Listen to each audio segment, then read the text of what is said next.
L'Algérie montre son vrai visage en privant les lionceaux de l'Atlas du Tchad. Croyant ainsi éviter l'affront, la junte au pouvoir à Alger n'a pas accordé d'autorisation de vol à l'avion de Royal Air Maroc qui devait transporter les lionceaux de l'Atlas pour prendre part au Tchad. Une décision infantile d'un régime plus que jamais aux abois. C'est la fin d'un feuilleton qui n'aura que trop duré. L'équipe nationale U23 ne participera certainement pas au championnat d'Afrique des Nations Algérie-2022.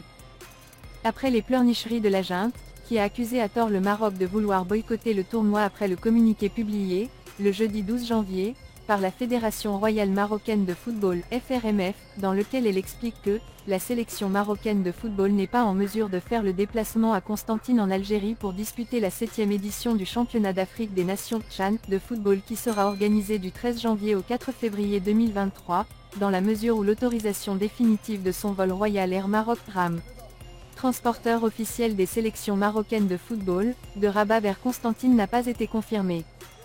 Le matin du vendredi 13 janvier, l'instance dirigeante du football national a montré sa bonne foi et emmené les membres de l'équipe nationale à l'aéroport Rabat-Salé en attendant l'autorisation officielle des autorités algériennes pour pouvoir décoller vers Constantine. Une autorisation qui n'est jamais arrivée.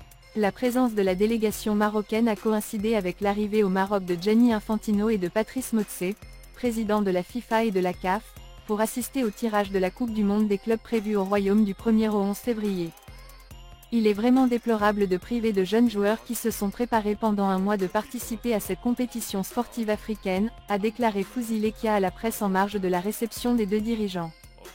Cela m'attriste, je veux que le Maroc aille en Algérie, je veux que ces jeunes garçons représentent le peuple marocain et l'ensemble de l'Afrique. J'ai passé les derniers jours à faire tout mon possible, a regretté pour sa part Motsepe, précisant que le gouvernement algérien en avait fait une affaire de souveraineté. C'est un grand problème pour la CAF.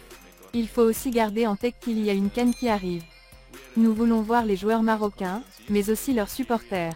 Ces derniers sont essentiels. Nous ne voulons pas que la politique s'invite dans le football, il y a un règlement et des règles.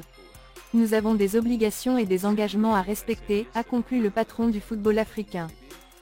Pris dans le piège qu'il s'est lui-même tendu en rompant ses relations diplomatiques et en fermant ses frontières avec le Maroc, l'appareil militaro-politique qui détient le pouvoir en Algérie sort donc vaincu de cet épisode qui entache le Tchad avant même son début. De leur côté, les Lions de l'Atlas vont poursuivre leur préparation en prévision de la Coupe d'Afrique des Nations U23 qui se déroulera en juin prochain au Maroc. Une CAN qualificative pour les prochains Jeux Olympiques Paris 2024. En attendant, les férus du ballon rond s'apprêtent à célébrer la Coupe du Monde des clubs du 1er au 11 février 2023 à Rabat et à Tanger. Durant cet événement sera annoncé le pays qui abritera la CAN 2025. Au Maroc. Une CAN qualificative pour les prochains Jeux Olympiques Paris 2024. En attendant, les férus du ballon rond s'apprêtent à célébrer la Coupe du Monde des clubs du 1er au 11 février 2023 à Rabat et à Tanger. Durant cet événement sera annoncé le pays qui abritera la CAN 2025.